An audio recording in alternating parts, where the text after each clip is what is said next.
Hello guys, ఇవాళ మీ ముందుకి మరి యూస్ఫుల్ ప్రోడక్ట్ అయితే వచ్చేసాను. ఓపెన్ చేసి చూసేద్దాం రండి. మన ఇంట్లో చిన్నపిల్లలు ఉంటే ఈ బొమ్మలు చాలా యూజ్ అవుతాయి. కాస్ట్ ఎంత అనుకుంటున్నారా?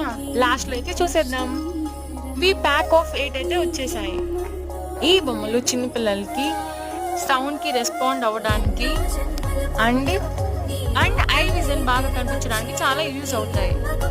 ఈ బొమ్మలు చాలా సాఫ్ట్ అండ్ ప్లాస్టిక్తో అయితే వచ్చాయి. బొమ్మల క్వాలిటీ కూడా చాలా బాగున్నాయి. ఎక్కడ అనుకుంటున్నారా? మన ఫ్లిప్కార్ట్లో అండి. కాస్ట్ వచ్చేసరికి జస్ట్ 230 రూపీస్ మాత్రమే. మీకు నచ్చినట్లయితే లింక్ కామెంట్ చేయండి, లింక్ షేర్ చేస్తాను. మా బాబుకైతే ఇవి చాలా యూస్ఫుల్ అవుతున్నాయి. చూస్తున్నారు కదా, అన్ని బొమ్మలు చాలా అంటే చాలా బాగున్నాయి. ఇంకెందుకు ఆలస్యం, ఈ బొమ్మలు మీకు నచ్చినట్లయితే ఫ్లిప్కార్ట్లో ఆర్డర్ పెట్టు, కలర్ఫుల్ హిట్, సబ్స్క్రైబ్ కొట్టు.